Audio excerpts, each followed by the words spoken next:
Assalamualaikum warahmatullahi wabarakatuh.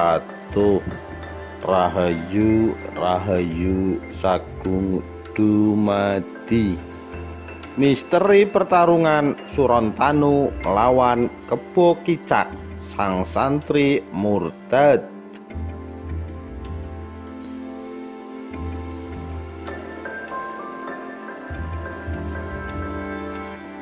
Ditulis oleh Nanang Sobirin, Sabtu 5 September 2020.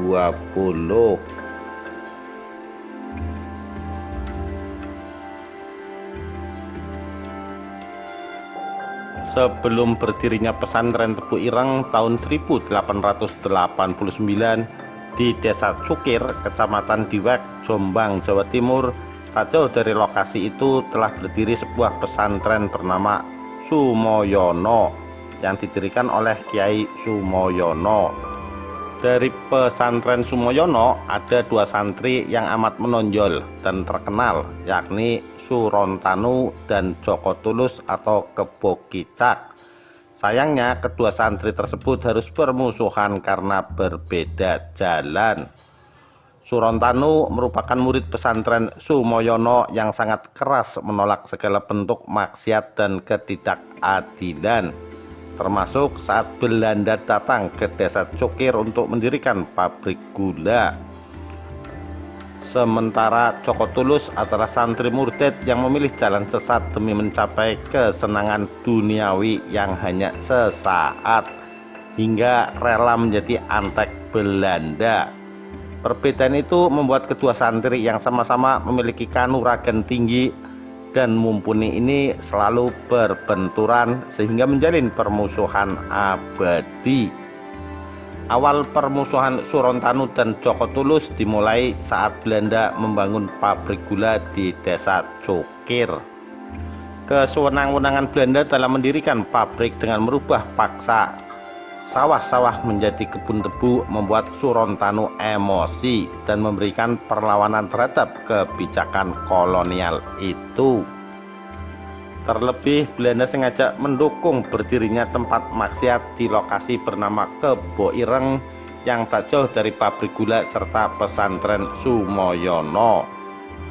Tak ayal Surontanu kian meradang, apalagi lokasi Kebo Ireng dipimpin oleh mantan adik seperguruannya di Sumoyono, yaitu Joko Tulus alias Kebo Kicak yang telah memilih jalan sesat.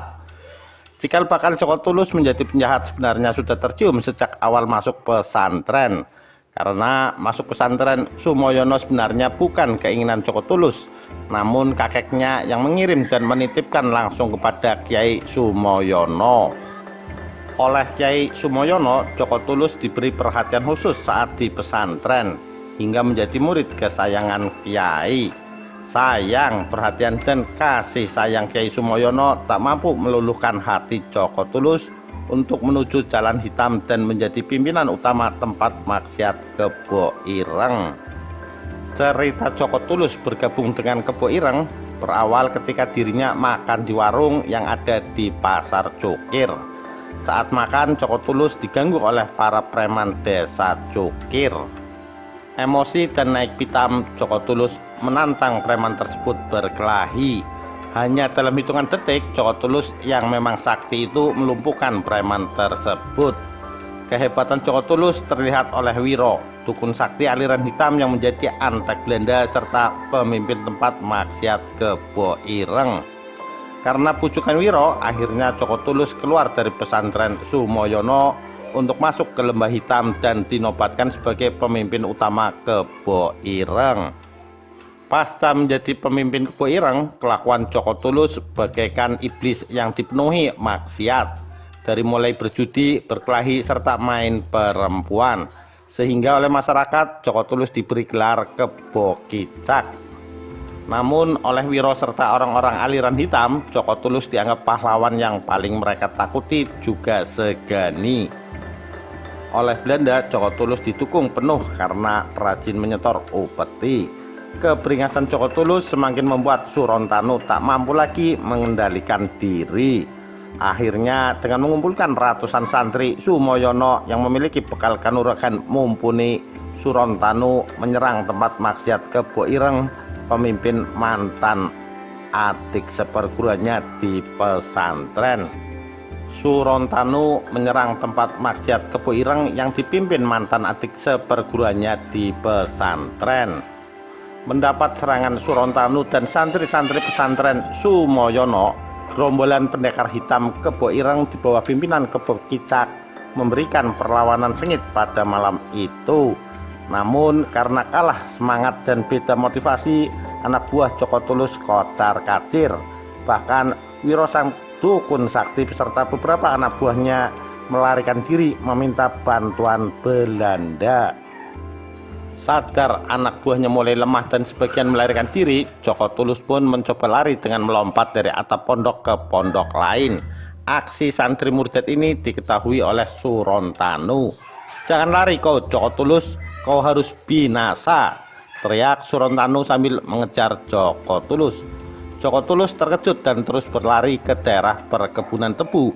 "Kejar aku kalau kau mampu Surontanu," tantang Joko Tulus. Akhirnya aksi saling kejar pun terjadi di perkebunan tebu. Batang-batang tebu yang dilewati oleh keduanya seketika roboh bagai diterpa angin kencang. Kilatan cahaya serta suara gemuruh angin dari kesaktian kedua mantan seperguruan itu terlihat di kegelapan malam. Mereka terus bertarung hingga keduanya lenyap bak di telan bumi. Sampai saat ini pertarungan Surontanu dan Joko Tulus di kebun tebu masih menjadi misteri atau tidak diketahui siapa pemenangnya. Namun ada versi yang menyatakan jika pertarungan dimenangkan oleh Surontanu. Pasalnya pasca penyerangan ke Kebo Ireng, semua santri pesantren Sumoyono ditangkap dan dihukum oleh Belanda. Pesantren Sumoyono juga dibumi hanguskan dan dibubarkan. Mengetahui hal itu, Surontanu diduga sengaja tidak muncul dan memilih mengasingkan diri atau pindah ke daerah lain karena Belanda terus memburunya. Namun di sisi lain, Wiro si dukun sakti yang mengambil alih kepemimpinan Kebo Ireng selalu mengatakan jika Joko Tulus masih hidup dan akan datang sewaktu-waktu ke Kebo Ireng. Omongan Wiro yang dianggap sakti ini tentu dipercaya oleh anak buahnya dan masyarakat yang memang lemah dan terjerumus dalam kemusyrikan di desa Cukir. Namun hingga tewasnya Wiro sebulan setelah bertarung dengan santri pesantren Tebu Ireng yang didirikan oleh Kiai Haji Hasyim Asy'ari, keberadaan Joko Tulus tak jua diketahui apalagi muncul di Kebo Ireng. Demikian kisah pertarungan Surontanu melawan Kebo Kicak sang santri murtad.